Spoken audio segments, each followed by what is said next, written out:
Divine etiquette, 24:27. O you who believe, do not enter homes other than yours without permission from the inhabitants and without greeting them.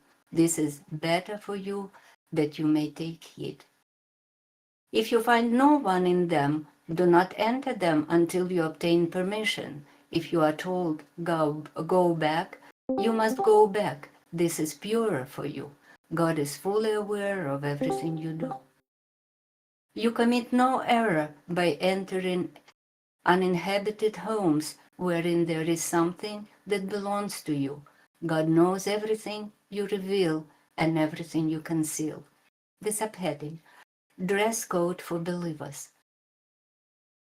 Ayat 30. Tell the believing men that they shall subdue their eyes and not stare at the women, and to maintain their chastity. This is purer for them. God is fully cognizant of everything they do. The footnote. Dressing modestly, therefore, is a trait of the believing men and women. The minimum requirements for a woman's dress is to lengthen her garment and to cover her chest. Tyrannical Arab traditions have given a false impression that a woman must be covered from head to toe. Such is not a Quranic or Islamic dress. And tell the believing women to subdue their eyes and maintain their chastity. They shall not reveal any parts of their bodies except that which is necessary. They shall cover their chest and shall not relax this code in the presence of other than their husbands, their fathers, the fathers of their husbands, their sons, the sons of their husbands, their brothers, the sons of their brothers, the sons of their sisters, other women, the male servants or employees whose sexual drive has been nullified, or the children who have not reached puberty. They shall not strike their feet when they walk in order to shake and reveal certain details of their bodies. All of you shall repent to God, or you believers, that you may succeed. The subheading, encourage marriage to discourage immorality. You shall encourage those of you who are single to get married. They may marry the righteous among you, your male and female servants. If they are poor, God will enrich them from his grace. God is bounteous. Noah. Those who cannot afford to get married shall maintain morality until God provides for them from his grace.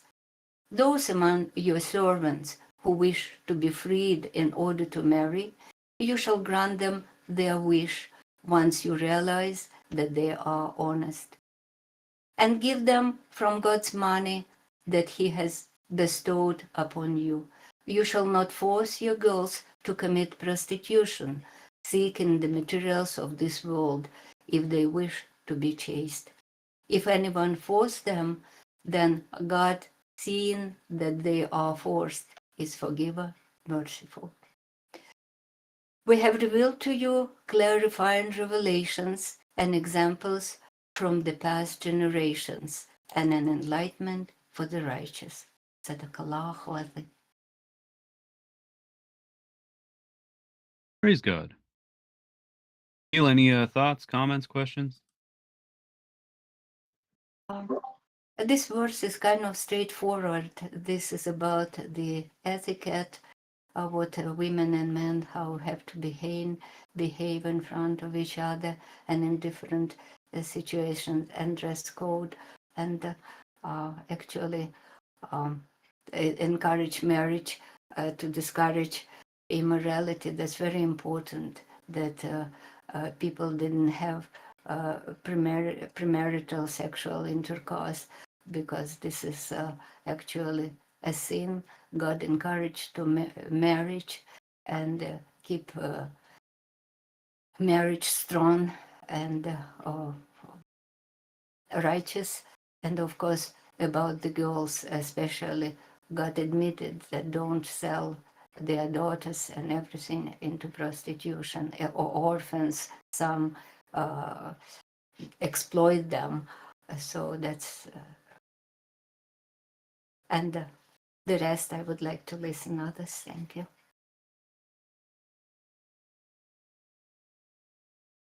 Peace be upon you. Peace, homie. I thought it was interesting that it says God's money. And that was in verse that He bestowed upon you. And I think it was in verse 33. It says, "And give them from God's money that He bestowed upon you." So it sort of indicates that it clearly what we earn is what God is bestowing upon us. God's money is not our money. It's a different perspective when you believe and when you understand this verse this way, as it's written, as compared to, this is what I've earned, this is what I've got in my pocket.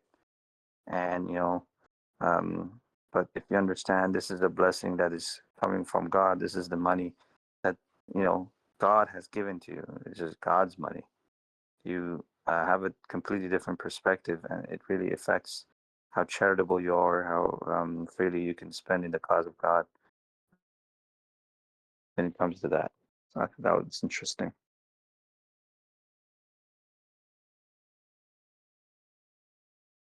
Yeah, good observation. Uh, it's absolutely true. I mean, any provision we have, not ours. It's only temporary. See how we use it. Everything belongs to God.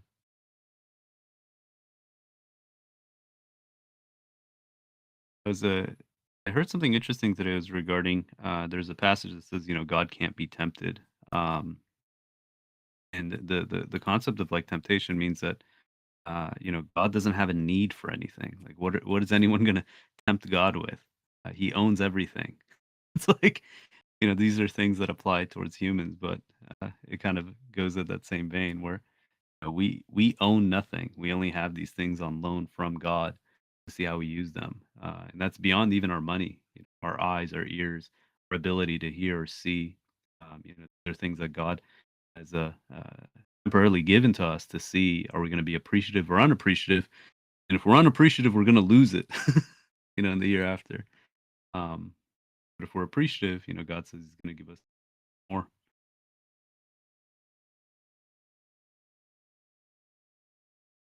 One that I saw these verses alludes to is about, I think, verse um, uh, 33. It clarifies one thing that a lot of, I don't know, traditionalists believe or understand, including Shias, is they believe or understand that Malik Aymanahum or Malakat Aymanahum or Malata Aymanakum, which means what your right hand possess, equal slave woman. And they understand the other verse that refers to relationships to that, and so they can have, they understand that, they used to have relationships with their slaves. And this verse 33 clearly clarifies that that's not the case. You actually even that does not refer to that to slaves in that verse. It refers to what is rightfully yours. And this is the literal meaning of it, but this verse 33 clarifies it, because then the only way a slave woman or a man can have relationship is through marriage. So it takes out the misunderstanding, or the way they interpret it, basically nullifies that kind of understanding in this verse 33. And you put it together with that verse, that you cannot effectively have relationship with your slave. I don't know anybody has a slave now, but there was an understanding that, prophets and some messenger and others, they had slaves back then, and they were having free relationships with them without marriage. And this is basically debunked by this verse. God. One thing to note is the expression, yeah, Melikati monochrome. It's multi meaning, and it depends on the context. If I say, hey, you can have sexual relations with your partner, right? And someone says, "Well, I'm a business partner with this person. Can I have sexual relations with them?" Right? It's clearly not what the context is, right? Partner in that case would be your spouse. And if you look at the expression malakat, it can mean basically what you possess or you took. And monochrome can either be, I mean, as you mentioned, like your right hand, or more suitably is your oath. So it's what you took as an oath. In this context, that's marriage. Um, I'm just putting a screenshot. These are classical Arabic dictionaries that show this meaning of this word. So this is, depending on the context, could it mean a subordinate, a slave? Sure, but when it's talking about this context of sexual relations, this is in reference to your spouses, those that you've taken an oath to, not just your, your partner.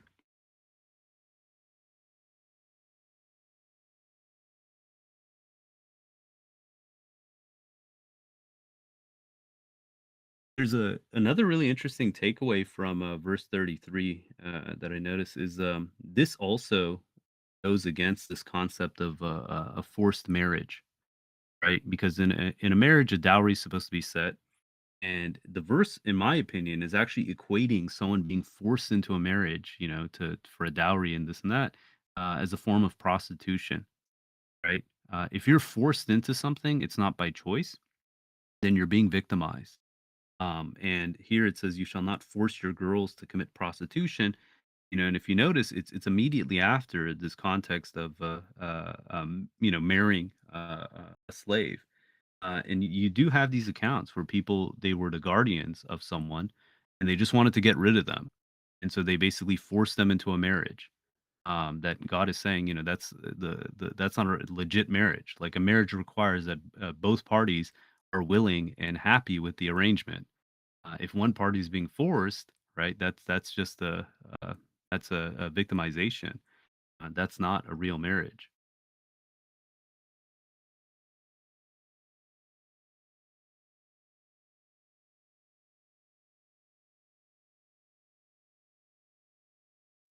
Praise God. Hey, I have a question about the d- dress code for women. Um, so, like, if the minimum requirement is to cover your chest and lengthen your garment, and then there's also a part, I think, in the next verse where God says that, hold on, I think he said that uh, you shall not reveal any parts of your body except which is necessary, right?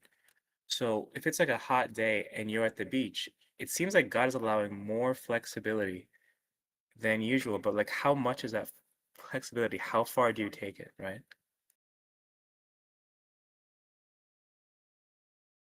I think the ones would know that what modesty is.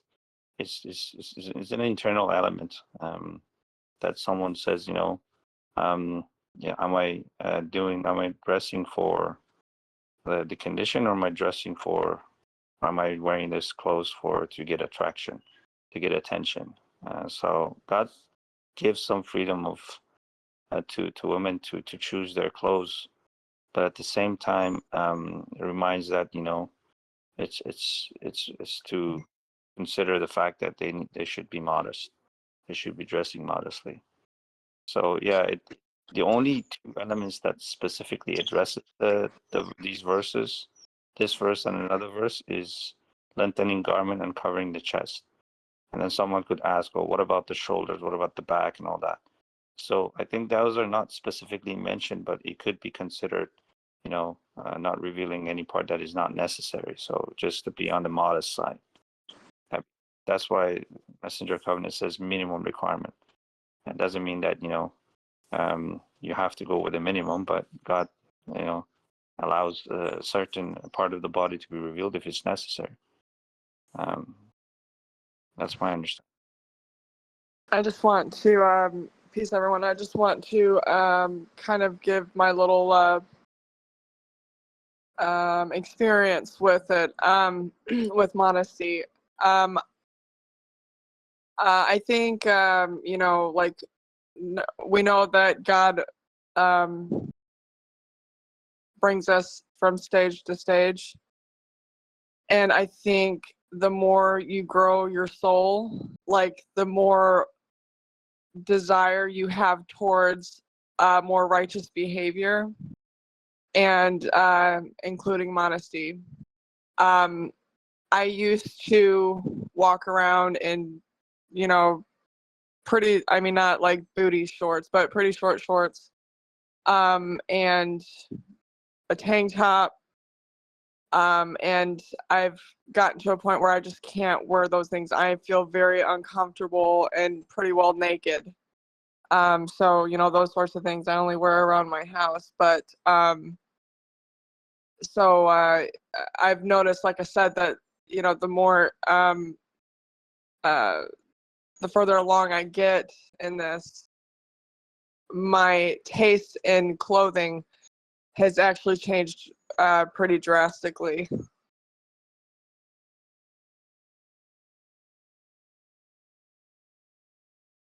That's good. My personal take regarding the dress code is, when it talks about modesty, is that you don't want to draw unnecessary attention towards yourself. And if you think about it, the example, it says, they shall not strike their feet when they walk in order to shake and reveal certain details of their bodies. And that to me is like kind of the giveaway that it's about drawing unnecessary attention towards yourself, and specifically that aspect of your appearance, your looks. When someone is modest, in essence, is they just kind of like blend in. And how I interpret it when it says accept that which is necessary, this is indicating that, yeah, there's times when you need to be dressed up. Okay, you need to basically, you're going in for a big, presentation. You're going to a wedding. At these events, yeah, it makes sense that it's like, okay, you're not going to be just as what do you call it, like plainly dressed. There's reason for it, so it becomes necessity. Now, one of the interesting things is if you look at the verse 731, okay, this is actually another giveaway. Is so the word here that's used for that Rashad translates as bodies, it just means your adornments, your zainatun. And if you look, the same word is used in Surah 7 verse 31. Right? It says, O children of Adam, you shall be clean and dressed nicely when you go to the masjid. And it's the same term that's used there, right? That Rashad extrapolates this to mean to be dressed nicely, to be clean and dressed nicely. It means to make yourself look presentable when you go to the masjid, right? So this is something. It's not that, hey, we have conditions by which we're going to be dressed inappropriately or this or that.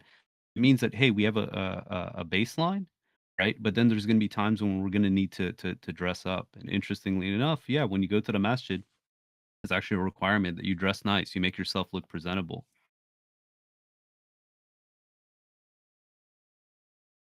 Raju, I saw you unmuted. Were you going to make a comment, brother? No, brother, I'm listening. It was a perfect opportunity for you to make. I have a short comment. Assalamu alaikum, everybody. When it says except which is necessary, so that means, also we have to think women are doing sports, certain sport activities like swimming, like gymnastics or any other sports. Like we can lengthen our garments in those aspects as well. But it doesn't mean, if you swim, for example, you need to wear a swimsuit. You can wear a longer swimsuit, like that covers more, but it's not going to be. It's still a tight outfit, but you fit into it's necessary for you to be able to swim, like in the swimming competition. Like it doesn't, because this whole thing with except which is necessary. I think sometimes people taking that as, oh, I can't go swimming because, I can't be part of the swim team or the soccer team or whatever volleyball team. You see what I'm saying? So it's necessary if you want to play volleyball, if you're a female, for example, or soccer, to wear certain outfits, So I think that's also kind of a mercy from God that it's necessary if I play a sport, to dress a certain type of way. But then we have an opportunity and an alternative to kind of lengthen our garments and wear different outfits to kind of cover more, maybe. But so that's how I see that verse too. You know. I understand that the process is for women's protection.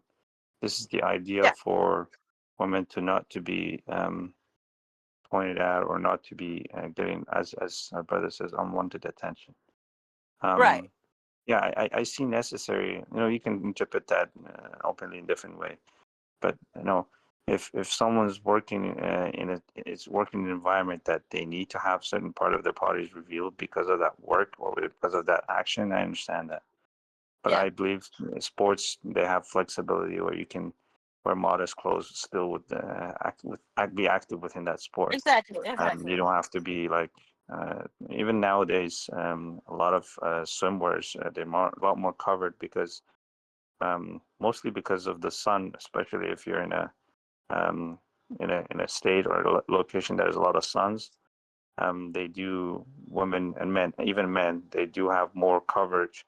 They do wear a complete shirt, sometimes cover the whole body, the upper body, because of the protection from sun, and there are specific clothes for that. So I Exactly. think the option is there.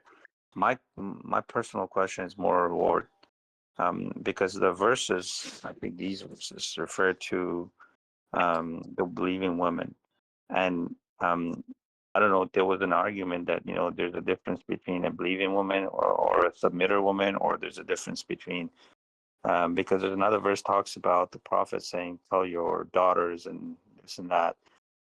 So, is the dress code for a believer, or even if you're in a believing family, you can holding under the same dress code, even your children that may not be at this point considered a quote unquote believer. Where that line falls into, is it you can still recommend give your reminder for your kids 9 years old, 10 years old, 11 years old to start absorbing that habit of being modest, or you're thinking, what, this is not the time, or you should wait. I'm and this is my question. Peace be upon you all. God bless you.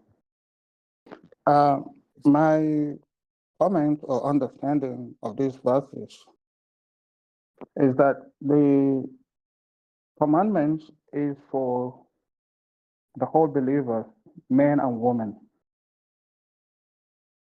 regardless of the environment we live in, the sport you are into, going into the beach or whatever.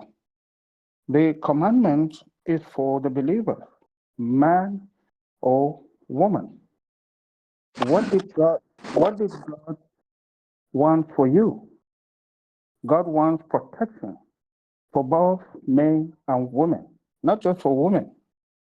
The men who would desire the woman, when they are dressed half naked or even naked, will desire them to commit sin against their soul. The women too, who would, dress half naked or naked, also are doing it to attract men who would have interest in them. And what is God telling the men and women? He gave them a dress code. Lengthen your garment. God knows that in future, women would want to, have their dresses, especially with their chest open. They want to show that part of the breast open to attract men as a beauty or whatever. And God is giving the believing women the way they must dress. It's a must if you are a believer. We know the definition of one who is a believer. One who is a believer in Surah 49, God told them or told us, if we are part of them, that whatever God decides for them, they have no choice whatsoever. And so What is God teaching us here? If we look at Surah 33, verse 55, he also gave us another uh, command there where he says, Rabia Uzubika man Hamadatu Shayatin wa Uzubika Rabia Anyakuturu. The woman may relax their code or their dress code around their fathers, their sons, their brothers, the sons of their brothers, the sons of their sisters, and other women, and their female servants. They shall reverence God. God is witnessing, or God witnesses all things. This is to tell our believing women, mostly the men dress nicely, but the women, are you looking at the society where you live in, that when you dress the way God is commanding you to dress, that your friends would mock at you, would say you are not civilized, or what? If you are a believer, you should be the one to call these people who dress ungodly, tell them to come to the word of God, so that the society will be a better place. In Surah 33, the same verse, the same Surah, verse 59, that is where God told Prophet Muhammad to call the attention of the wives and the daughters. You see? So we have a perfect way of dress code, and we must obey God if we are truly believers. This is what I have to say in this regard. And in verse,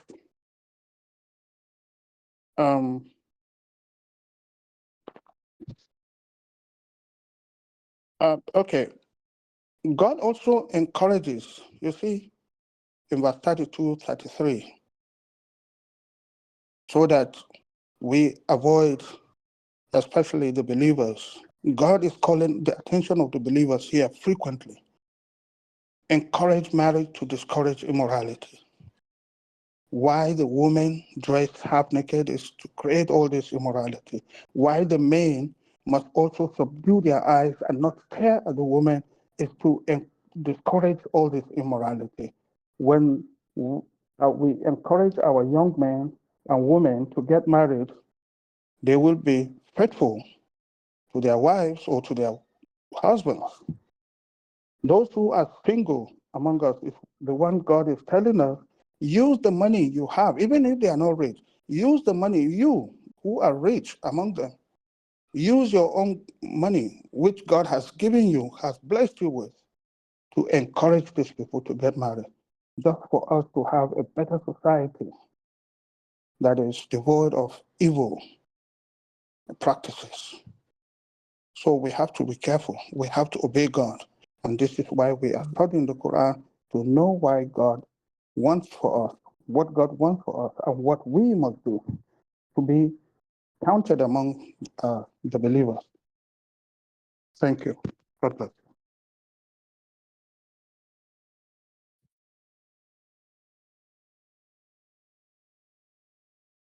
Please, can I I make a do comment? I do believe we have to Okay. be careful to implement our own opinions and our own cultural views into these verses, because there's different cultures, there's different people who have different ideas of what is lengthening your garment, with the encouragement of marriage, you feel encouraged to them to get married, but it's not forcing somebody to get married, or it's like some people don't need to be married. Some people can live their lives and be single and be happy, and until it's like it's an encouragement, but in my opinion, it's not like, oh, if you're not married, you're going to all of a sudden be immoral. That's not necessarily true. So it's and lengthening your garments is different for different, cultures. What that means. If I'm in Saudi Arabia, maybe it means I have to wear a hijab or cover up like that so that I can fit in their society. In the United States, jeans and t-shirts is fine. You know what I mean? So, or a business suit or whatever it is here. So, but it's just different depending on the culture you're in. But as a believer, when you become a believer, you lengthen it. You lengthen your garments. You cover up more, than your society. And God says, cover your chest. Those are the minimum requirements. To make more of it and to implement more laws, that makes it a religion difficult.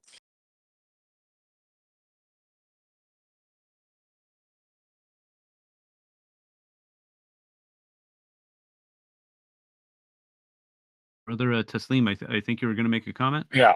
Yes. Peace, brother. Yes. Peace be upon everyone. Happy, mashallah, Quran study on these Sundays. What a blessing to be able to participate. What a blessing that God allows us to participate.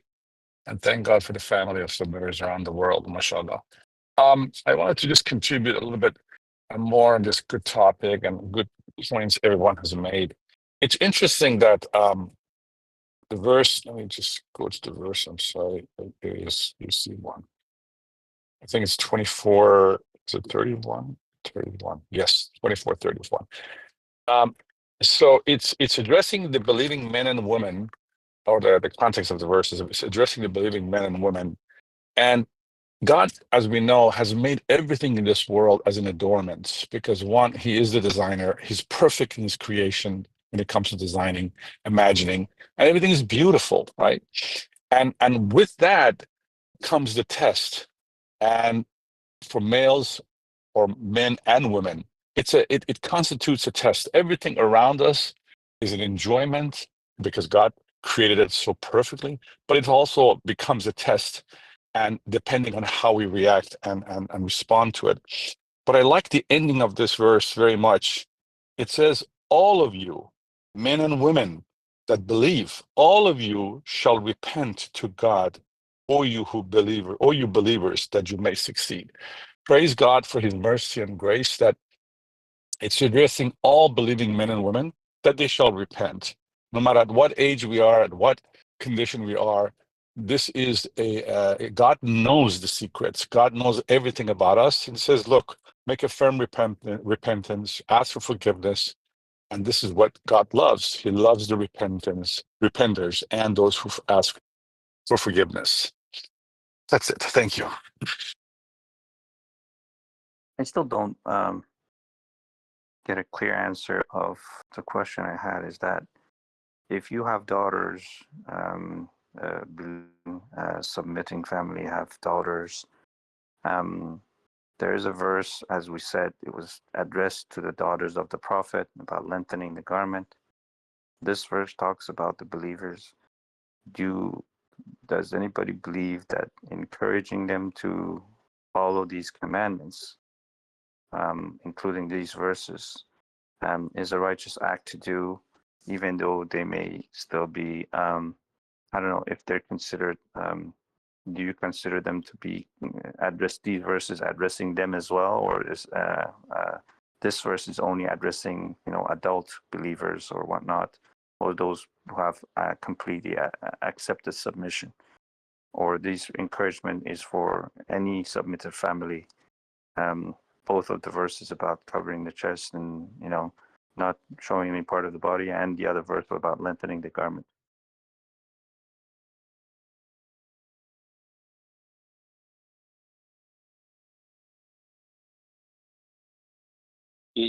Are you asking if you should encourage your daughters to follow these verses and lengthen the garments? Yeah, because the address, the verses is addressing believers, right? And if it's addressing believers, does it also address anybody who's not having fully on board with Quran yet, or they're young or whatnot? Is that also something that you encourage them to do because it's part of it, or you think that they should come to a full submission before they can accept these verses? Yeah, I mean, the general expectation I see from the Quran, right, is to advocate righteousness, forbid evil, invite to the path of God, right? And this includes your family. So, for example, if you go to 1955, it talks about Ishmael. It says he used to enjoin his family to observe the contact prayers and the obligatory charity. He was acceptable to his Lord, right? So, I mean, I could ask the same question. Hey, should I be enjoining my daughters or my son to observe the contact prayer if he's not really fully on board yet? Right? All the essentially what you're doing, regardless of what it is, whether it's the contact prayers or the dress code or dietary laws or whatever it is, you're inviting your family to observe God's commandments, right? One commandment is to observe the contact prayers. One commandment is to,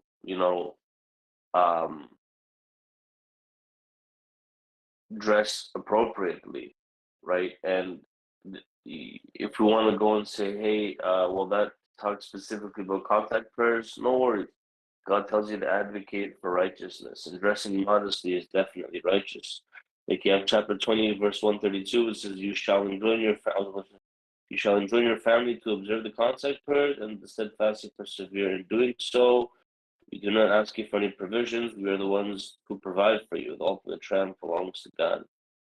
So, from what I understand, we're supposed to be encouraging our families to uphold God's commandments, right? Especially if it's your own family, and I mean, like your own husband or wife or children. I definitely think so. Yeah, I don't think. Yeah, I think you should.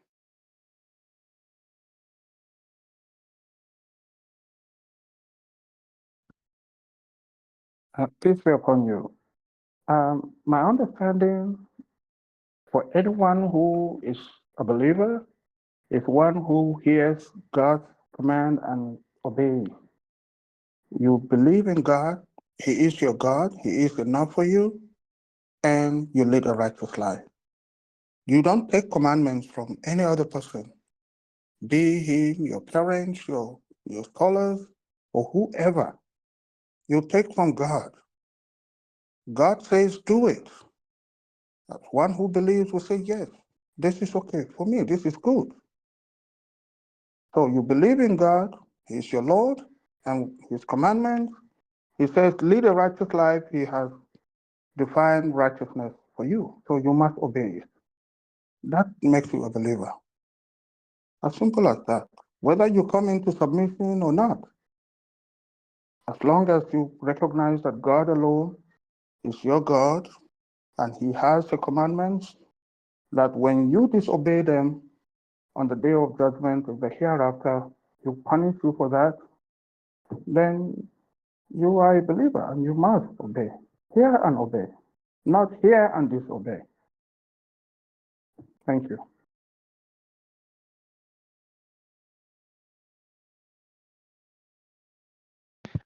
If possible, I wanted to add a layer on top of what the brothers have said. Peace be upon you guys. Rahmatullahi wa barakatuh. Hope everything is good. Brother, like one of the best advices that my wife ever gave to me is like, especially when it comes to parents, friends, and anybody around you that is hesitant, that don't believe, and etc. It's like, look, talking to them sometimes is not going to be the answer. Simply being, which is why God gives us so many constant reminders of be righteous, be righteous, be righteous, be equitable, be kind, be consistent. The more and more you work in yourself, every single act of righteousness that you yourself do, God places more certainty in your heart. Repeatedly, this is a 1599 plus, I think it's 4489. I could be pushing the numbers, the secondary number. But the point is that God repeatedly tells us that through acts of worship, you attain certainty. That's for sure.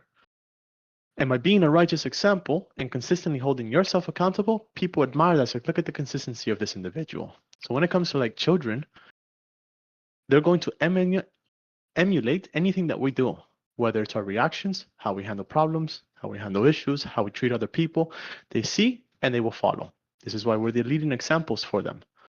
And so when it comes to like children, especially daughters, because obviously we want to protect them as much as possible, just as much as our sons, but when it comes to our daughters, we're supposed to provide and protect our sisters. It's the best things that we can do for them is gives gentle reminders, because God tells us there's no compulsion in religion, so we can't force anybody. We can simply be messengers. Hey, here's a message. Here's a message. We can reflect. We can say why. We can say why this makes sense, why this is good. We can compare to those who don't follow. We can see the happiness in them. We can see the inconsistency in their lives and the destruction that comes to their lives when they follow certain paths. And then we use that to reflect. From there on, if you're consistent with the scriptures of God and you maintain righteousness and you behave righteous, which is the most important part, then you, by simply being the example, it will influence those around you, God willing. Especially those whose hearts are open, especially our children, the ones that we care about, or our parents, or our friends. It's the most important for us to be consistent, and then we are the examples before God for them to see, oh, this is what it means to be righteous. I think that's the true way to, like, it's just the constant reminders mixed in with holding ourselves accountable. It's a mixture between. One of the things my wife always said is like, look, just shut up, just do. Stop trying to prove to people why it's the truth. Just do. People will see for themselves. And I think that applies to everything, including our children. God bless. Peace.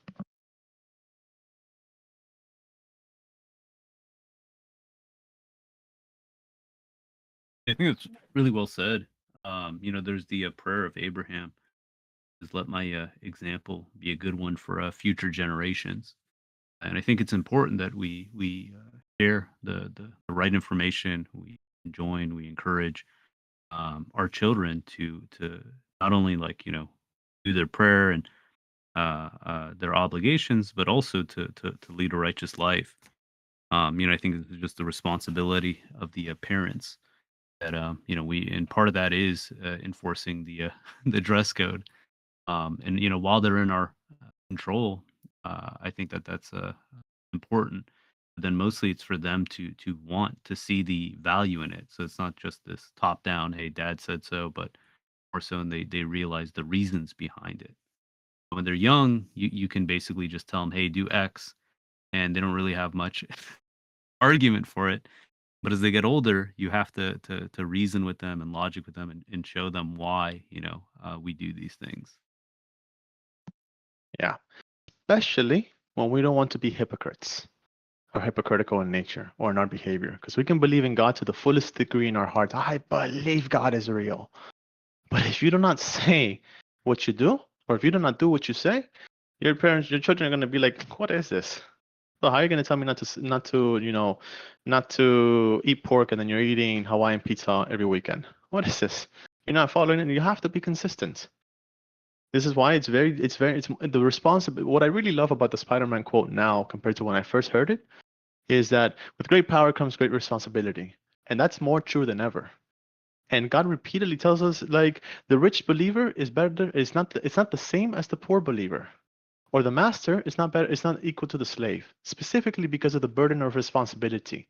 Earlier today, I was literally crying to God, not crying, but like I hated, not hated, sorry. I saw that the more knowledge that was being bestowed upon me, more responsibilities were falling on me, and I didn't like that. And the more success God is giving me, the harder and harder and harder it's becoming to be consistent and righteous. And man, I would much rather be ignorant and dumb. It almost felt like that. It's like, man, I don't like this. God, please, I don't know. Just please, because it gets difficult. It gets difficult. The more and more you grow, the more and more temptations you will face, the more and more demons you will face, the more and more battles you will face, the more and more consistent you have to be. Which is, as a parent, you carry all the responsibilities of setting the right examples for your children and those around you. We have to be consistent. We cannot be hypocritical. It's okay to make mistakes. It's okay to fall back on our knees and pray to God and repent. That's fine. But getting mad at someone for not doing something that you yourself are not doing, don't cross that line. Always, always be merciful. Always, always be kind and equitable.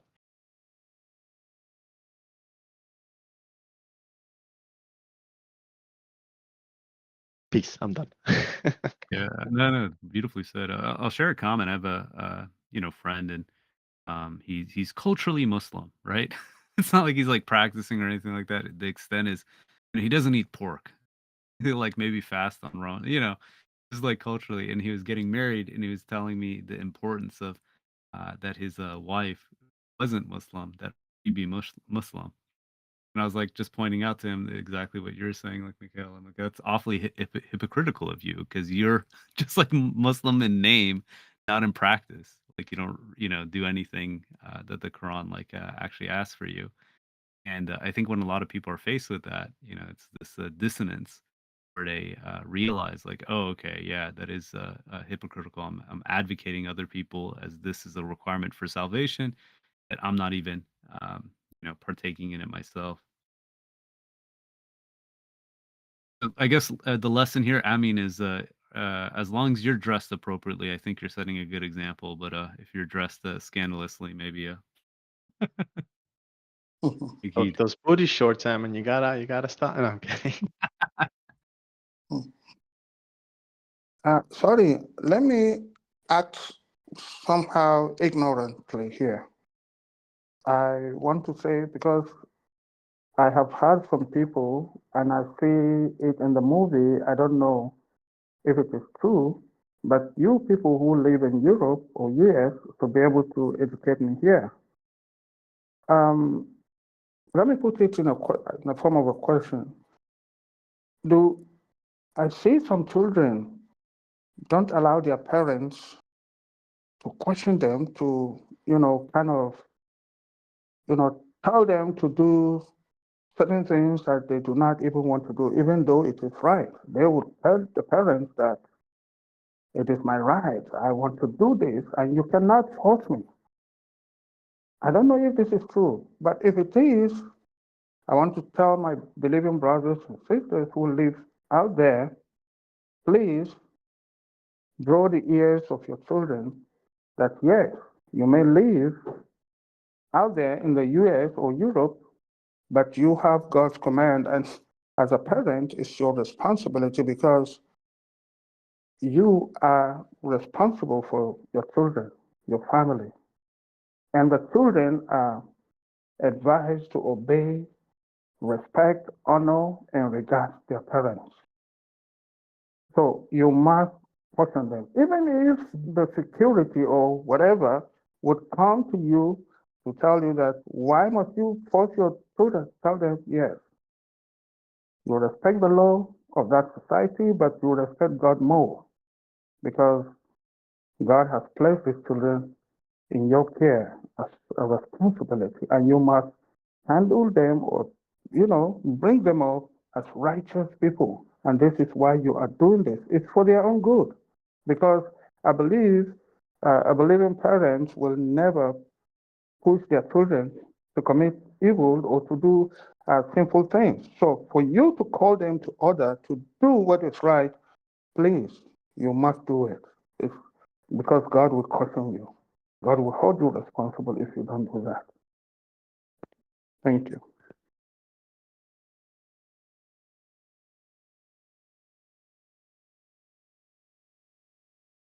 For those who joined later, we read Surah 24, verses 27 through 34. And yeah, we're talking about this dress code and the parents' responsibility. Does anyone else want to make comments or questions regarding the verses or the topic?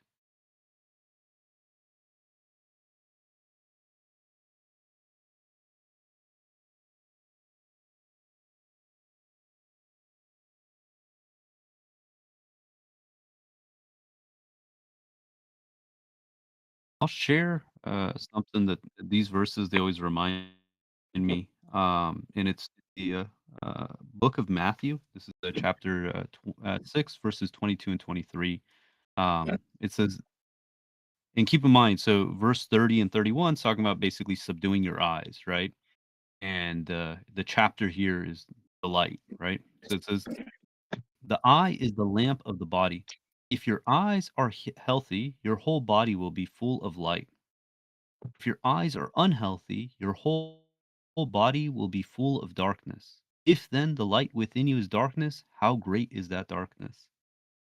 I just think there's a kind of a parallel here in the sense of this aspect of 30 and 31 telling the believing men to subdue their eyes and the believing women to subdue their eyes.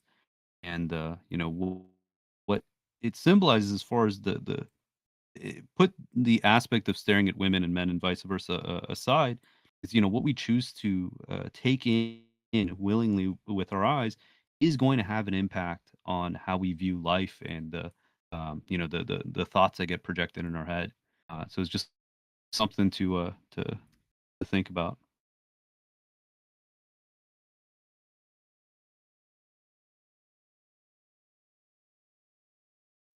Yeah, it reminds me a little bit of the verse from Jesus in the Bible that says, even the thought alone, you've already committed a sin, I believe.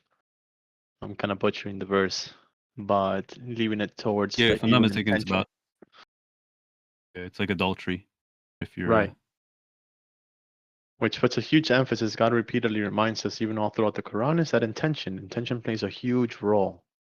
Like, he doesn't care about the mere utterances of your words, but what is behind them. Where is it coming from? What is in your heart? You say one thing, but you mean another. God condemns this, like, heavily, and he'll call you out for it. So it's very beautiful that, I think I was talking with Brother Rangus the other day that when I was in Dakhla, which is south of, it's like an extended part of Morocco, and they had only, all the gyms down there were either male or female, but there was no mixed gyms. It was the first time that I had been to a male-only gym, and I really, really valued that because, man, it's the gyms over here in the States or even in Europe. It's a competition for who wears the least, and that gets extremely distracting when you're like, you don't want to look, but your impulses, your eyes do that quick little dart, and you're like, okay, God, and then you're trying to like just stay focused, do your thing, and not, et cetera, et cetera. So we were talking about like if you have the opportunity to not be in it, then go somewhere else. It's like if you have the opportunity to avoid putting it, like, say for example, um I'm trying not to make this kind of stick to around relatable examples, but like if a store promotes selling alcohol versus a store that doesn't sell alcohol, it's like choosing the one that tries to be in the more righteous path for that extra to avoid that extra dollar. And so in that same sense, it's like don't put yourself in a position that will bring out the worst in you. Just like we wouldn't go clubbing and drinking and doing all of these things because there's literally nothing of value in there. You maybe dancing, maybe if even, but other than that, there's always going to be like these odd scenarios where you're like, okay, I'm uncomfortable. Why did I come here? Kind of thing. Whether there could have been a better alternative. Maybe, each of us processes the information differently. But the whole point being is that always trying to find ways to be more righteous, more in alignment, more consistent with God, and not putting ourselves in that position where we can, where someone can bring out the worst in us. Because we're already dealing with enough jinns and temptations and Satan constantly whispering us, let alone putting ourselves into his domain to then really like spice it up a notch. So just goes back to like constant, be aware, be conscious of our actions. And then specifically going back to your intention is recognize what's coming outside of you, because most of the things that we say is an expression of what we feel inside. Anyways, I kind of like blanket statement that, but I'll leave it there. Yeah, and with that, I wanted to add something that I heard growing up. The first person to ever give me a job was a Palestinian man that I knew growing up. And he told me that um, he found Islam or submission here in America. He came from Palestine, and he said that they were completely irreligious over there. And he came to America, and this is where, in the environment of temptation, like you just mentioned, this is where he found Islam. Which is I found very interesting. And the other thing he told me, and I just want to share this with you. He said, if you can be a Muslim here, you can be a Muslim anywhere in the world. So sometimes that temptation is good because it strengthens you, right? Um, and so I think that, it's tough for us, obviously. It's tough for us here in America trying to fight all these different temptations and and things that we deal with, but we are the strongest people. Because we can go anywhere in the world and avoid temptation. If you can avoid it here, you can avoid it everywhere. That's all I wanted to say. Somebody talking or Sorry? Yeah, brother. Yeah, no, brother Jamil just finished talking right now. Peace. I couldn't hear him. I don't know why. Oh, maybe try raising his volume, or he's Or the try one with the Hebrew try to letters. drop off Check to and make check to make sure you're not even the person muted. Sometimes we have to.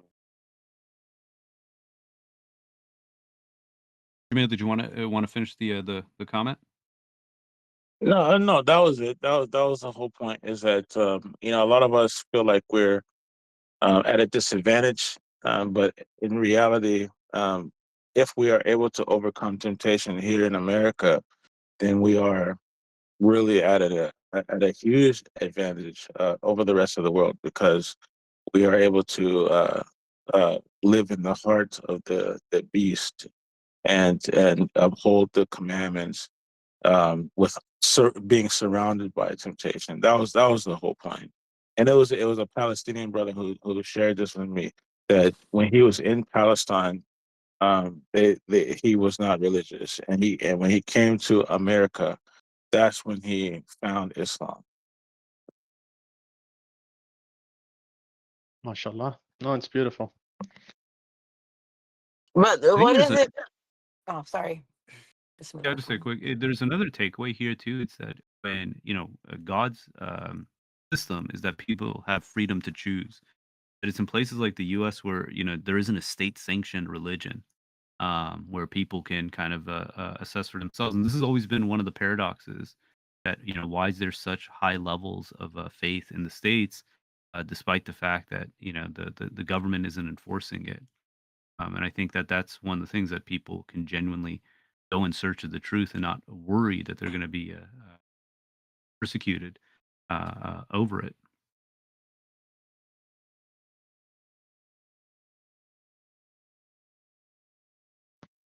We Yeah. also have to think. Oh, sorry.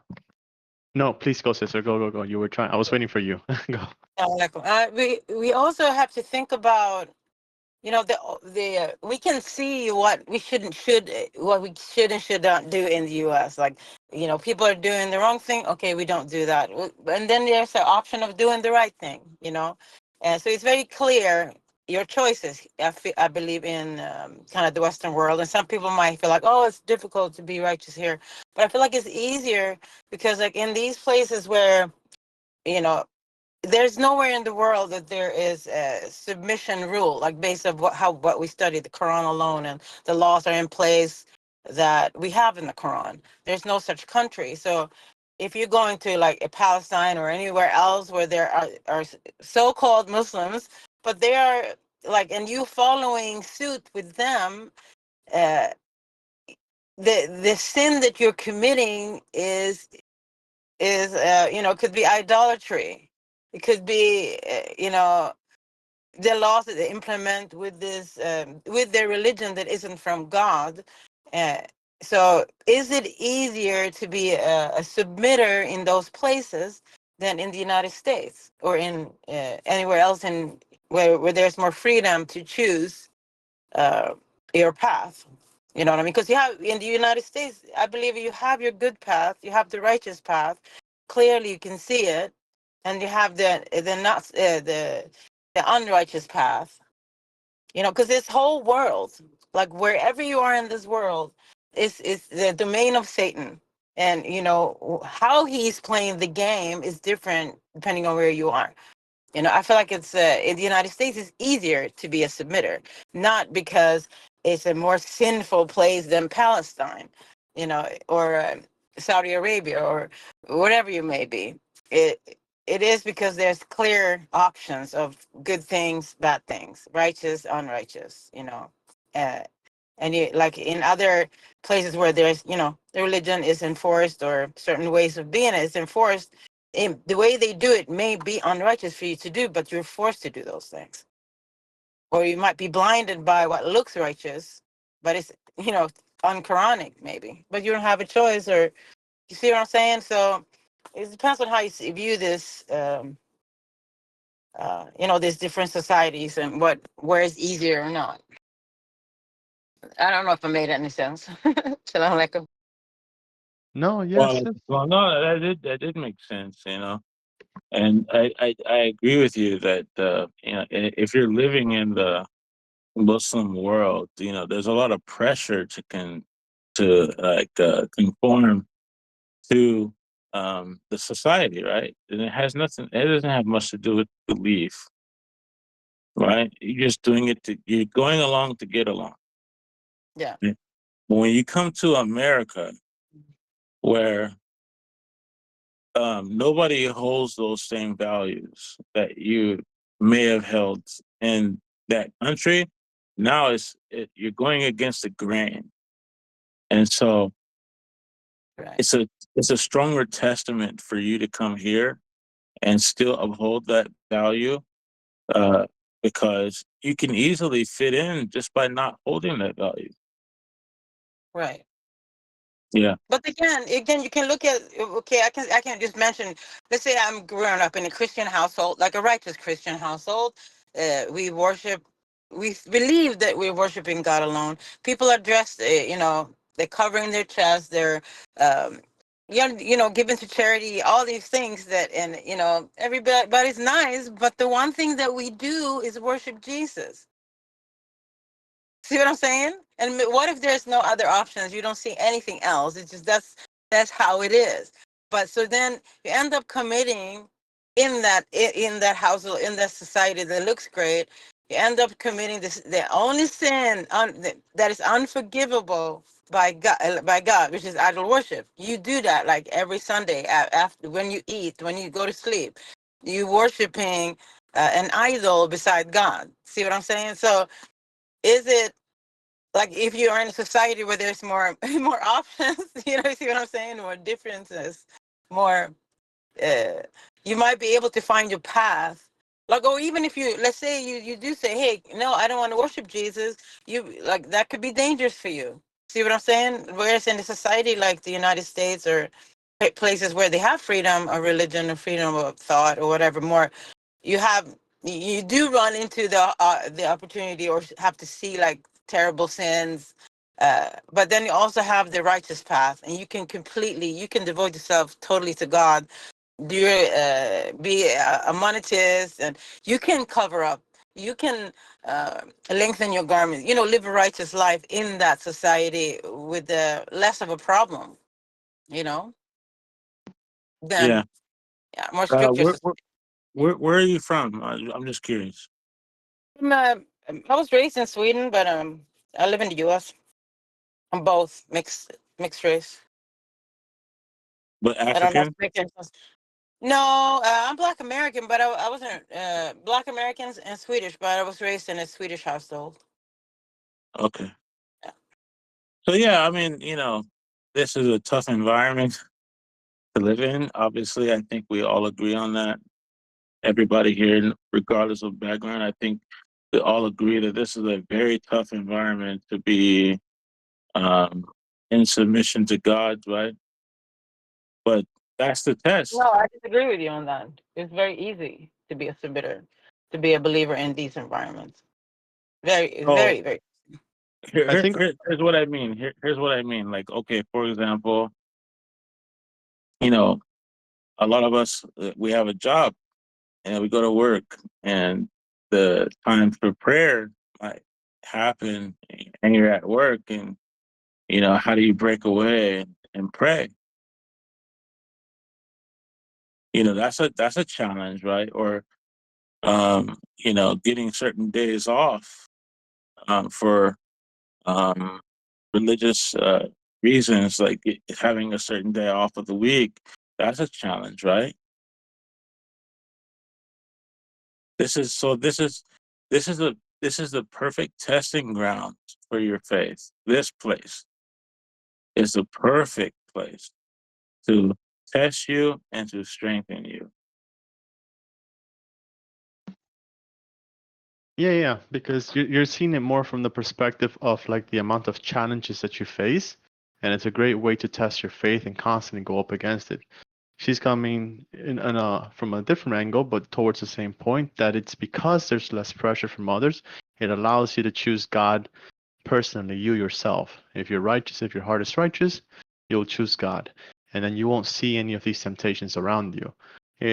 I understand both points, and I agree with both points, because even when you go to like more strict religions or more strict regions, like Satan is still there. And there's when God says there's no compulsion in religion, and yet everyone is compulsing you.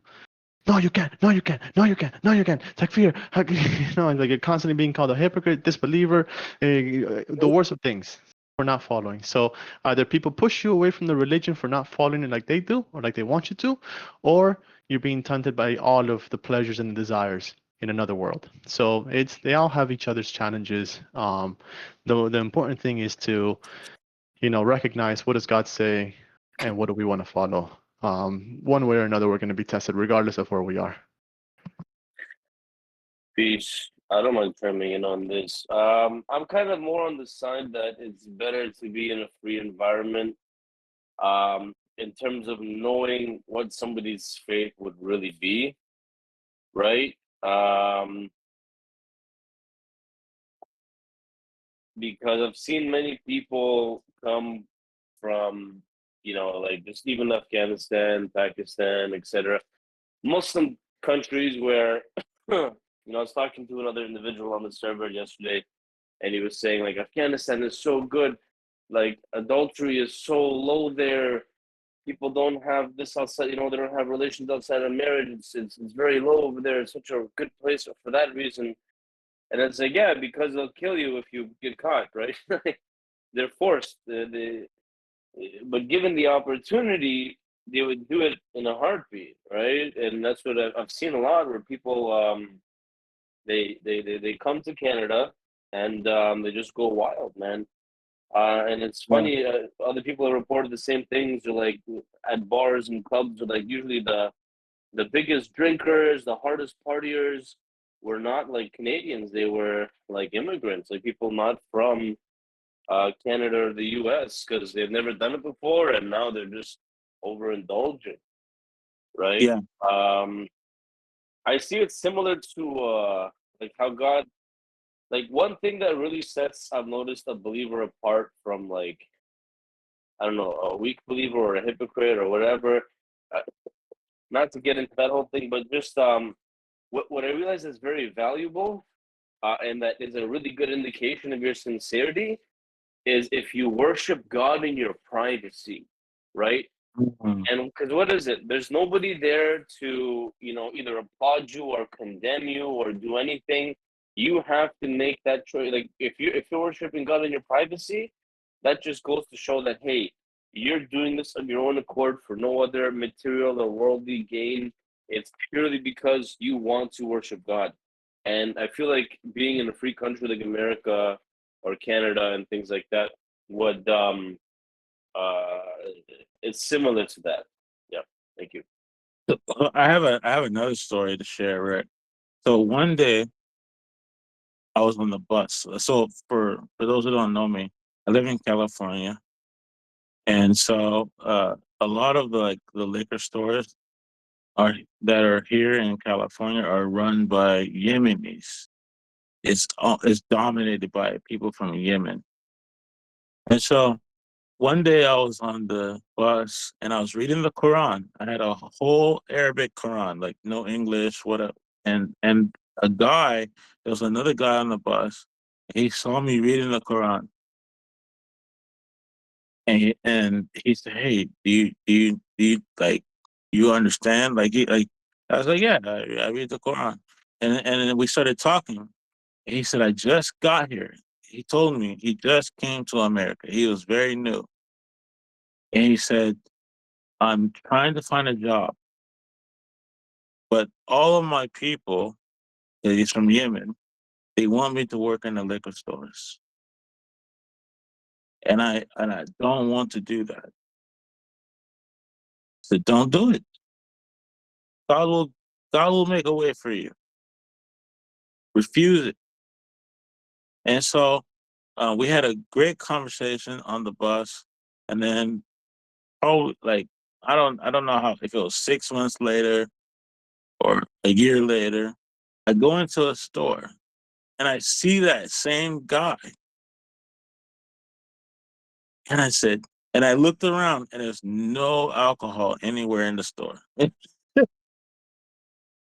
Right? There's no alcoholic beverages in the store whatsoever. And I said, see, I told you, like if you just held out, you will be fine. Right? So that's a test, man. Like it might be hard in the beginning, but that brother just knew he was fresh to America, and all these Yemeni people were saying, "Hey, come work at my liquor store." And he's like, "No, I'm not gonna do it." And he found a job, not having to deal with alcohol at all. Brother, you were literally his messenger. Subhanallah. That's beautiful.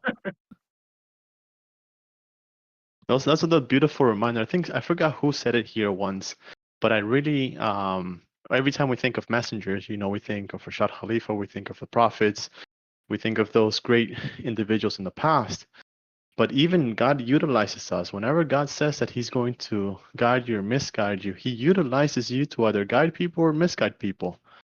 And one of the things that I was talking, I think it was to Sister Brandy or Sister Huda yesterday. I was like, man, just God, please don't use me to misguide other people.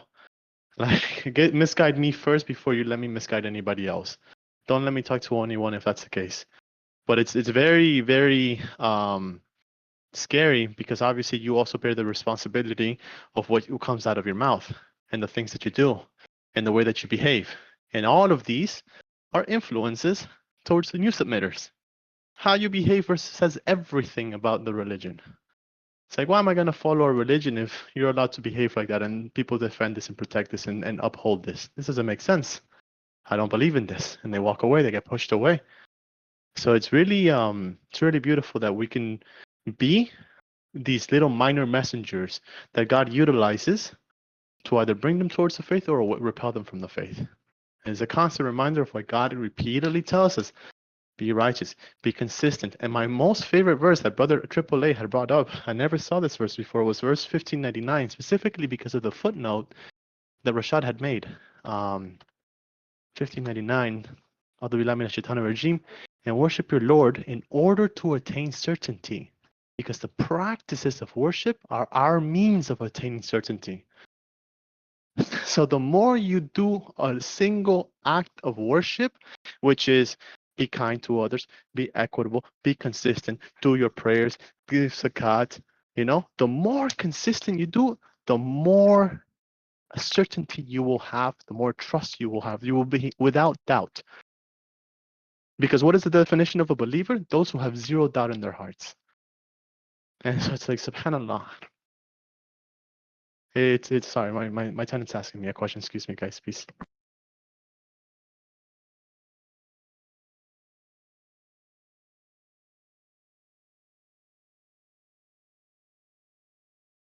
Anyone else want to comment on this or any of the other verses we read?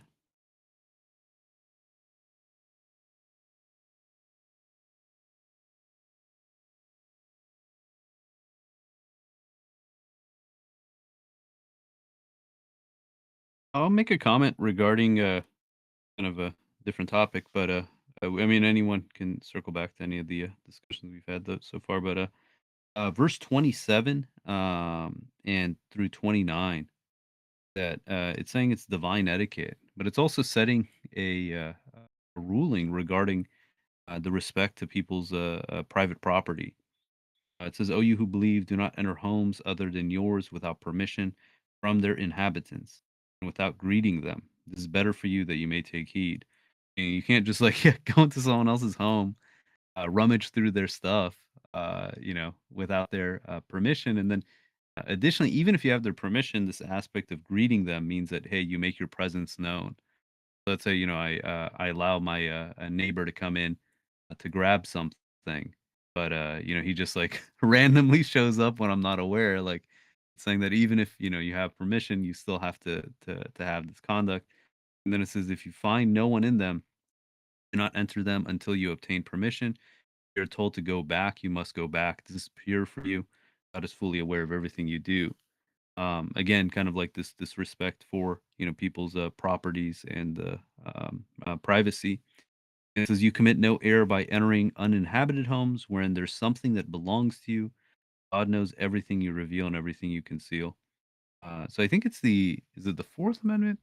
Basically, you have the right to privacy, where someone can't just come come barge into your home, be it the state or obviously just anyone off the street.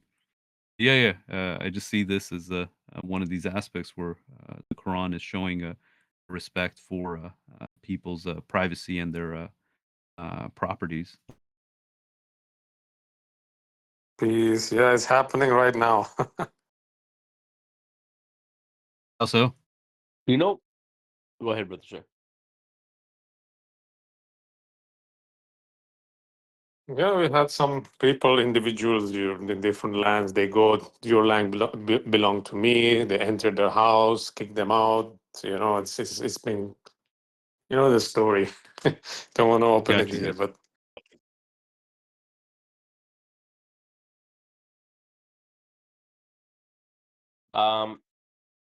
I would look at these verses, and on one end, I was impressed that wow, God goes to such great detail, and I would reflect on the wisdom of it, right? Where, how do I put it? It's also a means of of respect. Because, so for example, like when I enter customers' homes, if I see any person there, I just say hi, just because I feel like I have to greet the inhabitants. And I thought it was a good means of showing respect, and this is how God keeps people, civil with each other. But um, with Peter's comment, I realized, because if this applies to the state as well, right? Like that means the government can't just barge into your home and compare, right to privacy and things like that. Then this actually goes bigger than that. Then God was essentially setting a foundation whereupon, let's just say a government was let's just say like a police chief says to his officers, go in and break into his house. They can say, hey, we can't do that, right? God says we can't just break into their house and stuff like that. So like I'm realizing now that God was setting the foundations for something much bigger, um yeah, like right to privacy for people in the nation. It's amazing, basically. Even against the government. Wow.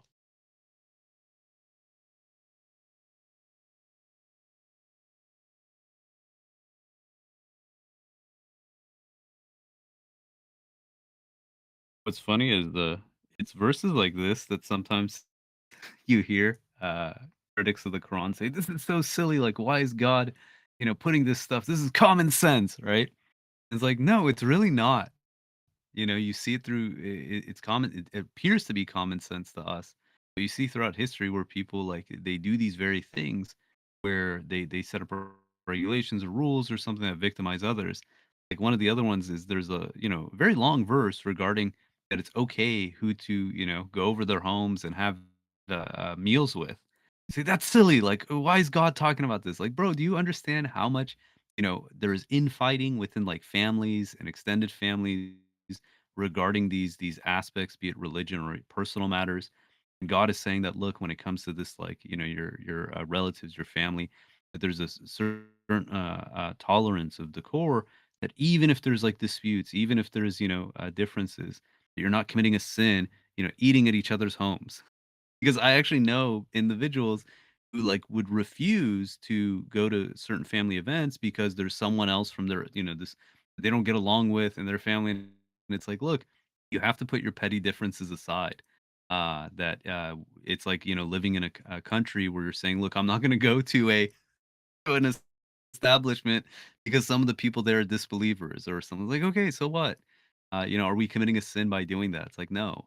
Um, and sometimes these things that seem so almost trivial, you realize like why it's so important. Because if those things fall apart on the basic levels, it's just a matter of time before more major aspects within society start falling apart. But Peter, what if the people on that list, some of them are hypocrites? Are you now permitted? Are you still permitted to go to their homes and eat? Yeah. I mean, this is what it came down to. So it's like I knew people. They said, look, they deemed such and such relatives a hypocrite because they had a difference of understanding, and then they created a boycott, and then it's just infighting and this and that. Um, or let's say someone has parents who aren't believers, don't agree with them regarding their belief, and they think that if they share a meal with them, that they're committing a sin. I think it's like verses like this is saying no. When it comes to your family, your relatives, and stuff like that, there is an allowance that even if as long as they're not actively fighting you, that you're fine. Like having a meal where they're present.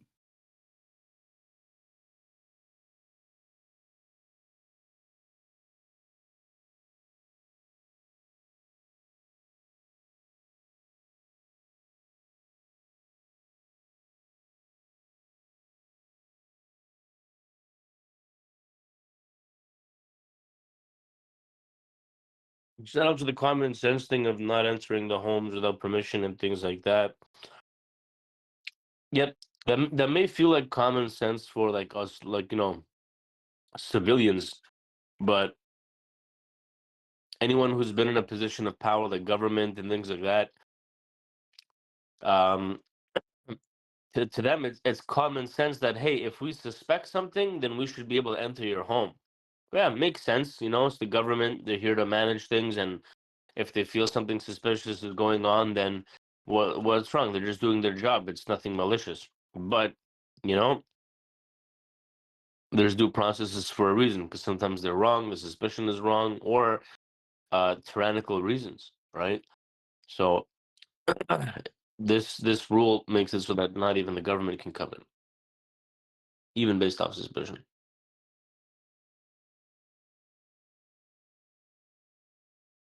Yeah, consider 459, right? That we're obligated to obey those in charge amongst us. But if there's a dispute regarding like morality, we can't obey them. Similar to like our parents, right? We have an obligation to honor our parents. But if they try to force us to do something that's going to be detrimental to our soul, we are commanded actually not uh, to abide by what they say. Obviously in a respectful manner, but yeah, that's the way when it comes to morality. Because you think about it, individuals in these positions, at the end of the day, they have to answer to their real boss, which is God. So if their worldly boss is telling them to do something that's unrighteous, you know, are they going to put their worldly boss over their true boss? And it shows who their allegiance is towards.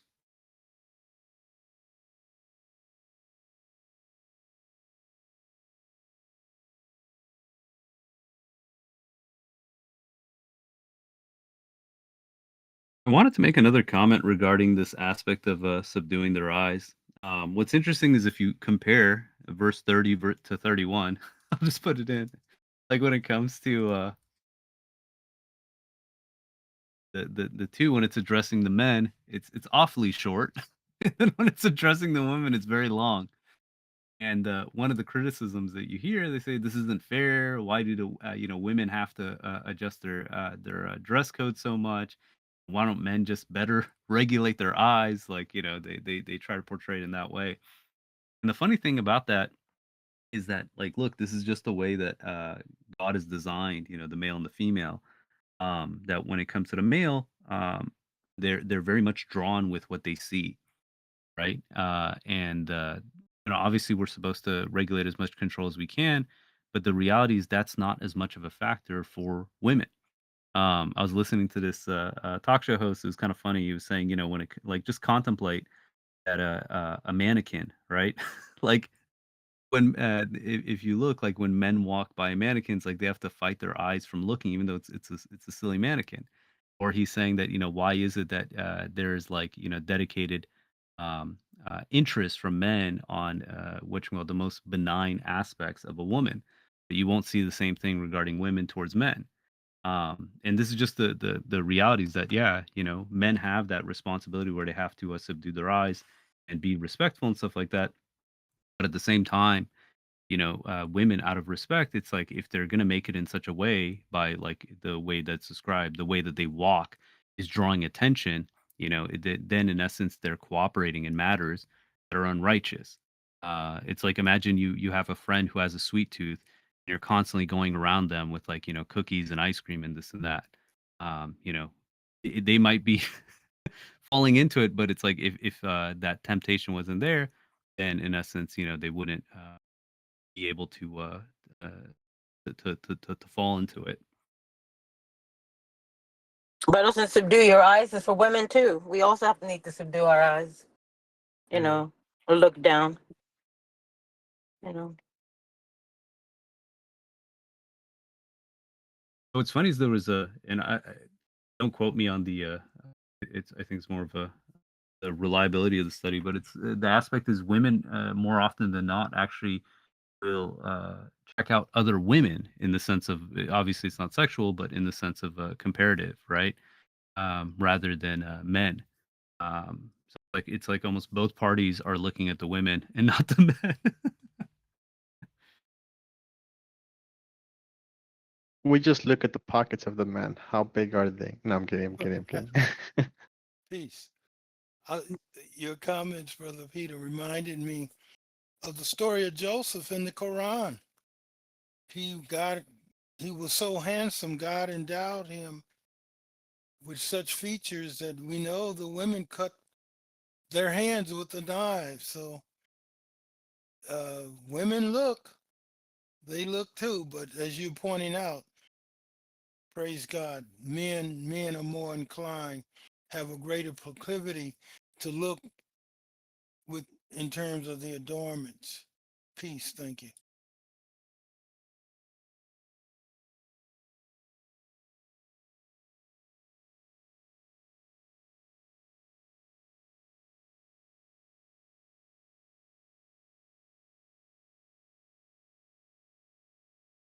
Since it's for an hour and a half in, I was gonna throw it out there if anyone has any comments they want to bring up, projects they're working on, or something of interest you want to share with the group. Yeah, let's jump into some of those. I had a question. Did we have any editors for videos by any chance? Did anybody else volunteer for that?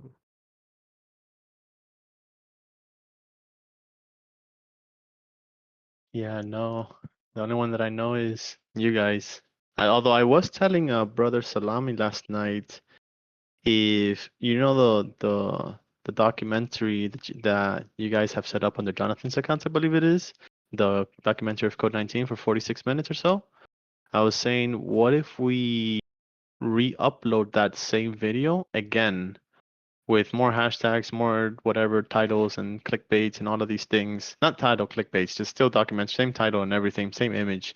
But maybe it'll be similar to like the recent videos that you guys have posted, where now with with Jay Smith coming out and like being even more aggressive against hadiths and even more attacking this submission or Islam even more than ever, like it would be like a great way to be like, look, yes, good, question the hadiths, we have the answer. God has given it to us, and then maybe it'll actually hit differently the second time around a year later.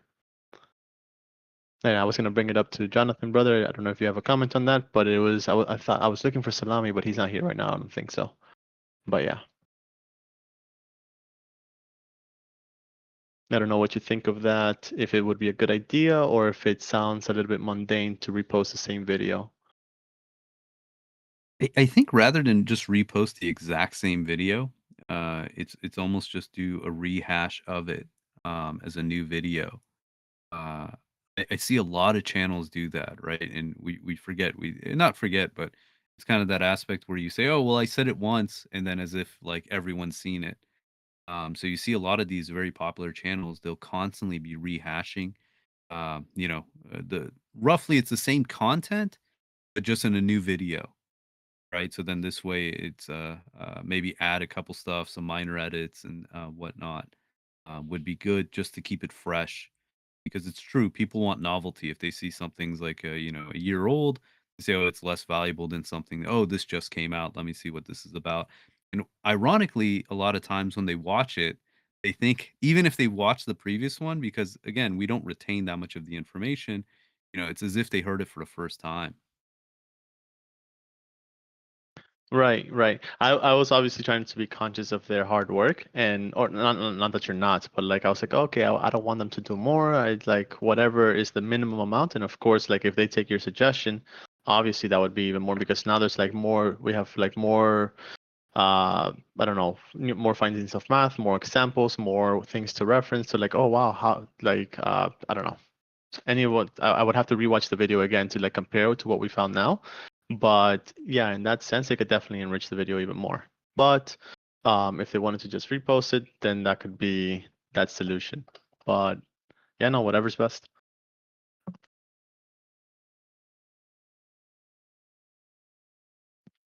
Other than that, at least I guess in terms of since you brought up the whole planning and things like that, I think I've mostly just talked it with you guys, with Peter and AAA and everyone else, and that I've been working with regarding the whole giving dawah to the people from the other servers and whatnot.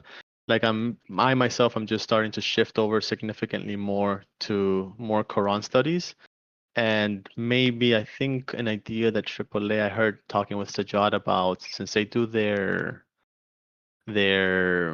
podcasts, every Saturday. That at the same time, I think this week or this time around, they also hosted it on TikTok. So maybe I can start like shifting into that area where every time I do a Quran study or anybody does a Quran study, we can also have it on TikTok, and then little by little, oh, I wanted to learn more. What server is this? Yada yada yada, and then it could start spreading into that direction. Just for Quran studies, nothing crazy. We're not doing crazy advertising, but like maybe it'll start to entice some people with the knowledge that we talk about. Similar to that idea that you guys talked about letting people in the jail channel or who are muted access to the Quran study. So that way they can at least hear it, even though they can't talk or type or anything. I think these are very good ideas because they can see our approach towards the Quran and how we're constantly trying to reflect upon it, which is what God repeatedly tells us: reflect, reflect, reflect. Seek the wisdom in it. This book is a book of wisdom. So like it'd be very good because a lot of people are captivated, like, wow, I never thought about these verses. I never thought about wow. I think Sister Brandy or Brother Rangiz had quoted Sister Brandy on a conversation with him on the other day. And I don't want to butcher the message, but they were talking about hardships. I don't know, Sister Brandy, if you want to talk about it, but she said something along the lines that sometimes God puts us in these difficult challenges so that we can run to Him more, so that we can, when we're in our moments of desperation, that we seek Him out, imploring Him, and then Him showing us that, hey, I am here for you.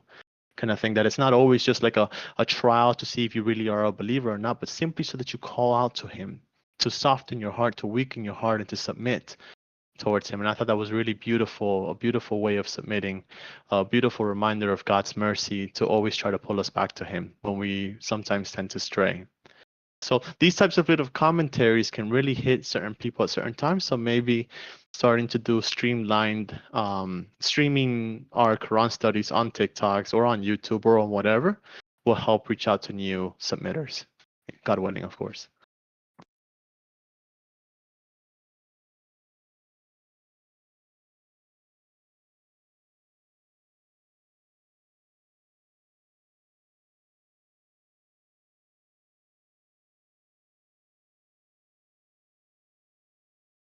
Jonathan pasted the videos for the Bismillah. He says he has 83,000 views, and then Hamim 15,000. Hey, Jonathan, did you want to discuss some of the articles you cranked out this week? Yeah, sure. So there's a couple of them. So there's this first one, I'll put in the chat, good luck. It's about one of the verses in the Quran, 931. that talks about religious leaders being set up as lords beside God. And when you look at some of the uh, verses in the Old Testament where the children of Israel try to decipher verses or laws from these verses, there was one that was really interesting. So there's this one law, Exodus 23:19. It's repeated a couple different times, but it says, "You are to bring the best of the first fruits of your soil to the house of the Lord your God.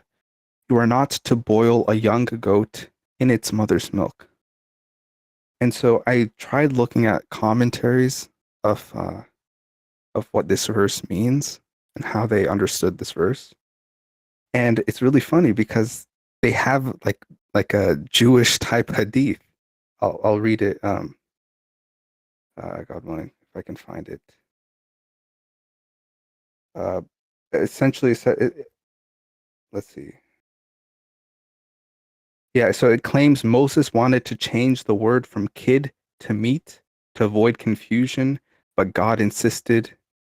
And so this is essentially saying that Moses asked God to change the wording of the law in order to make it simpler, and God refused.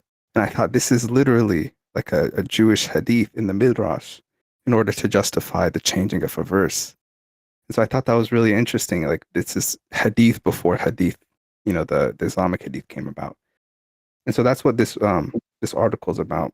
And I talked about this in my Friday sermon a couple weeks ago.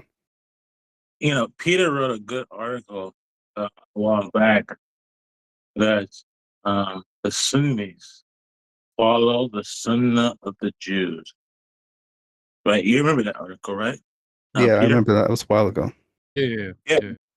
That whole concept, right, of this oral tradition that is you're able to use this oral tradition to reinterpret the scriptures or even to establish new laws, it originates with the Jews. Now, as someone who follows the Torah, when I read this verse, "Reshit bechorei admatacha," it's been Elohecha.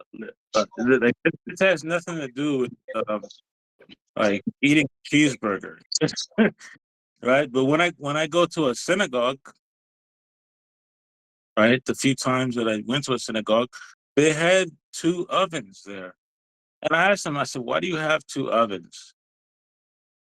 And they said, "Because we cannot mix milk and meat together." I said, "Okay, what if it's chicken?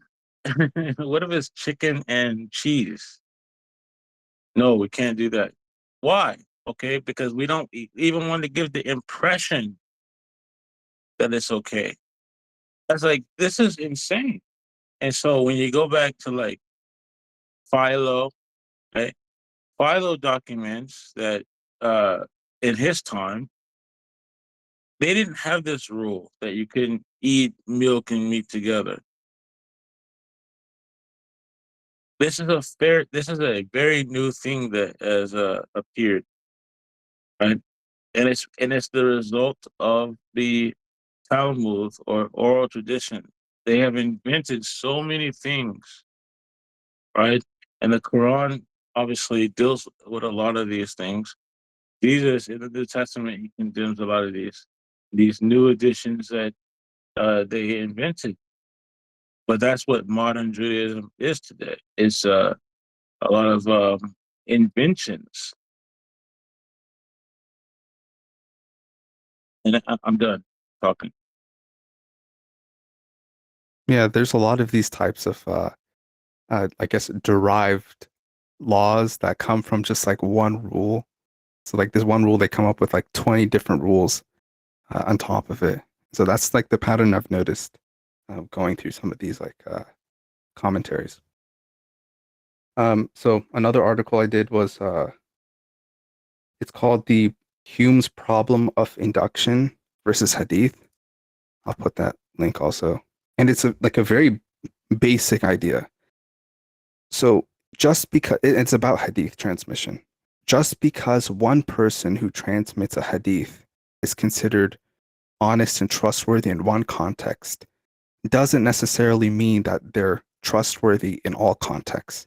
And so I gave an example, like his name is Hisham ibn Urwa, and he was someone who lived during the time of Imam Malik. And so the argument goes, Hisham lived in Medina and was considered a trustworthy person at that time. But once he moved to Kufa, what essentially what is the reason to suggest that he remained trustworthy in a completely different context? Like, this is something that Hadith scholars don't necessarily address. They make the judgment that one individual is considered trustworthy in one context, and therefore he must be considered trustworthy in all contexts. And that just doesn't follow. This is something that I guess this is something that Hume talks about in some of his works. He's a philosopher in like the 18th century. But just the general idea of these types of logical leaps. And then I have another one. I don't know how to pronounce this guy's name. I think it's like Wittgenstein or something. But his idea is that essentially books, I'm just applying what he's saying to hadith. So he's not necessarily talking about hadith, but the concepts I'm applying to hadith. So what he's saying is that there are stuff that we simply just cannot assess of other people. We cannot assess people's, what he considers private states. And their private states are, people's honesty, their memory, their piety, how precise they are in their wording. Like, this is stuff nobody can gauge. And so essentially just applying what he says about these private states to books of Ilm al-Rijal that have their biographies of hadith transmitters, you can't judge these things of different people. And an example I use is this guy called Sufyan. He's a massive hadith proliferator. And somebody said he's like the most pious person that I know. And if you apply Wittgenstein's view of private states, you really don't know that. You only see manifestations of these private states, but you don't necessarily see, what this guy does behind, closed doors. Is this guy really pious? How do you know, like, this guy's memory is intact when, the one time you tested it might have been fine, but when he's faced with like 20 different hadith he has to memorize, he ends up like failing. Right? These are stuff you can't judge, but this is like the entire basis of judging narrators. And so, yeah, those are the blogs that I have for this week.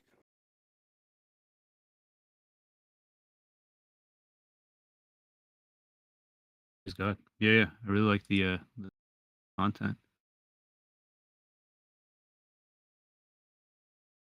There are a couple stuff. I finally recorded a new podcast after a decent sabbatical. This actually came from something Kidder shared regarding the 3 locations for the stories in Surah 18. It's just kind of an analysis of what those can symbolize. Also, just a number of new articles came out. I had a whole backlog from when I was on a vacation. Number of them towards like Christianity. I'll just read off kind of the different ones. So one is this, I think the 31st. So this is a little longer, but the Gettier problem in Hadith justification, where Gettier problems are when someone thinks they have justified knowledge, but realistically, it's just they had luck in the aspect that it gave the right answer. And this is the argument that some people say. They say, look, the Hadith tells you that noon prayer is 4 units, therefore Hadith is right. It's like, no, that's not actually proved that the Hadith is right, because that's common knowledge. But even if a broken clock, gives you the right time twice a day, it's still a broken clock. So that's that argument. There's another one regarding the punishment for abandoning salat based on the various madhabs. Some madhabs are like that if you abandon the salat like intentionally, not because you're lazy or something like that, but you just straight up abandon it, that you should be basically considered an apostate and executed. And then other ones said, well, look, you should be executed, but you're not actually an apostate. So It's looking at their different arguments for that when, obviously the Quran doesn't have a punishment if someone stops doing the salat. Uh, there's another one I wrote regarding basically there's this concept from Plato who quotes Socrates regarding how we have like this inherent knowledge on things. And I'm equating that to the concept that God calls the Quran the dhikr, the reminder. That how do you remind someone unless they already know it, right?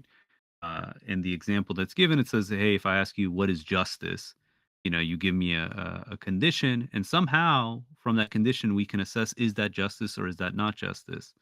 Yet we struggle to give an actual definition for justice. So this shows that somehow we know what justice is, and we just are given these use cases, and we can say yes, that's justice. No, that's not justice. And so it's like this shows that God has put some innate knowledge in us. I actually want to expand on this article with some of the other topics, kind of portraying this in the Quran. Maybe if I get a chance this weekend. Um, Also, another article regarding this Muhammad mythicism. This is like there was a debate. One of these meant like a Christian debaters against Islam has been propagating is that Muhammad didn't exist. The guy knows it's nonsense, but he realizes like this just puts a lot of work on individuals, right, who believe that he did existed and believe in the Quran. So it's kind of just this ridiculous argument. But he had a debate with another fellow Christian historian, and that guy was saying like, "Look, dude, it's silly to say that Muhammad doesn't exist. Like, what are you gaining from this?" Um, Can you expand on the earlier point about the three locations and what that is about? oh yeah, yeah, yeah. So, well, I mean, you could just listen to the podcast. Um, Kidder had this understanding regarding that each of these locations signify kind of a development. So you could say that the cave is like the womb, right, where you're going in for refuge. The place where the two rivers meet is when Moses is in search of knowledge. So he's beyond the refuge stage, now in the search of knowledge to grow in understanding. And he, at this place, you have symbolism of the place where the two rivers meet, which can either be salt water, fresh water, or basically water and evaporation. And if you go with the latter, it's kind of like the seen and the unseen, right? And then the last one is the two palisades, where this can symbolize that, hey, now you've been established, you're in a place of authority, and hey, you have people who are calling upon you that need help. What you're doing is you're blocking out the corruption, the evil from society.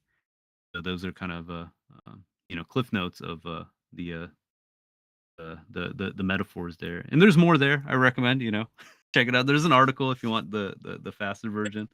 Check it So out. I'm that's definitely it. that. That's it in a nutshell. So yeah, I'm definitely gonna watch or read the article, and if you have a video, I will watch it. I just wasn't sure what was meant by the three locations, so I just wanted that clarification.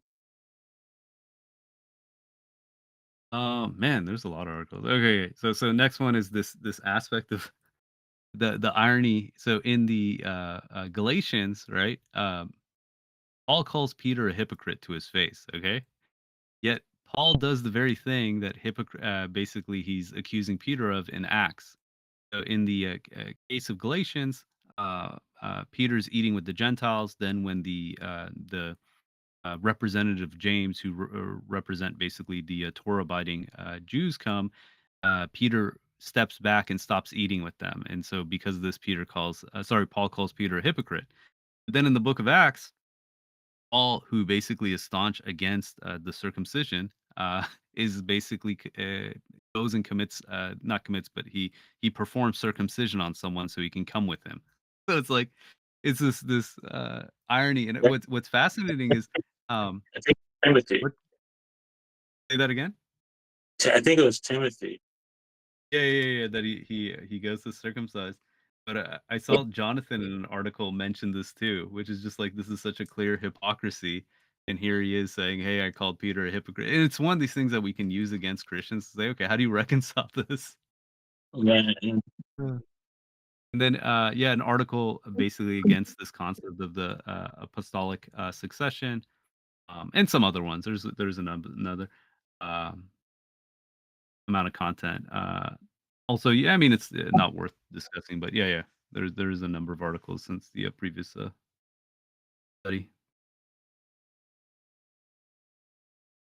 Definitely looking forward to checking out those articles. You always write such good articles, so yeah, I want to look at those. Praise God. You got it. This one's actually really interesting. I just got the lost writings of the Nag Hammadi scriptures, right? And in this one, there's one. So, okay, just some backstory. The word for disciples in the Quran, it's Hariyuna. Okay, and the question is, why this term? Like, it's a strange term. The term means something that's white, right? It's like basically or been bleached or been washed. And it's also used towards the example of like the whiteness of one's eye, right? But it's like it's a peculiar word to associate to the disciples of Jesus. The question is, okay, what is the etymological history of this?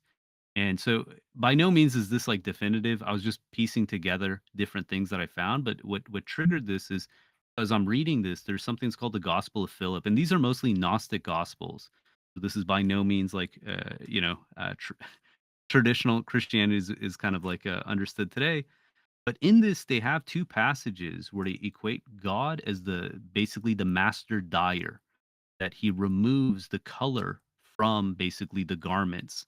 And so there's two passages there, and I was like, oh, that's really interesting in this connection, because in one of the other passages it says that Jesus did the same thing to his followers.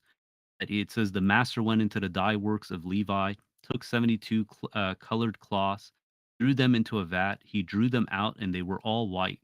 He said, so the Son of Man has come as a dyer, right? And I'm not saying that this is true or something like that, but it shows that even at that time, there was some association with this concept of becoming a follower of Jesus, that somehow you were purified, that you were, your garments were cleaned, you're bleached. So yeah, I just that's another one that's kind of interesting. The same concept exists in the Quran as well.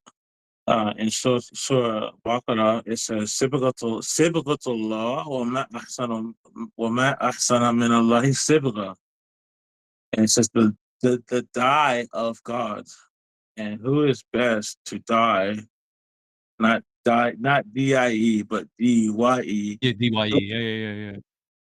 better than better than God. All right, so that same concept also exists in the Quran as well. Yeah, I always struggle. I'm gonna put the verse, um, like how to fully understand this, what that means, right? Because it's one of these ones. Just the one, 138, right? That's the verse, right? Let me look it up. I'm not sure exactly the verse. I remember it when you said that. Yeah. So, But look, it says sabagata, right? It's so small. Allah min, right? This one.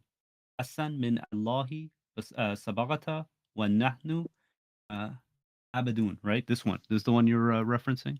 yeah, Sibghatullah wa ma ahsana min Allahi sibgha. Yeah, that's the verse. That's actually very applicable because yeah, the term, and it's a peculiar one, right? It means here. I'm going to put it in. The only other place that it's used is relish, which is like, Yeah. yeah, it's It, the same thing. it, It's like you're dipping something into. Uh, mhm. should add that to the verse. Yeah. It's Code of hella law, rare. religion, nature, dye, And color, baptize, dip. yeah, it's one of those verses that just kind of pops out, and then you read it, and you're like, what was that? Like, what is that even about? Right? Unless you have a context, which I think you just kind of gave us the background for. It's speaking to an audience that understands it, right? Which is probably a Christian or definitely an Ahlul Kitab audience that would understand what that even means. So let's. I just put the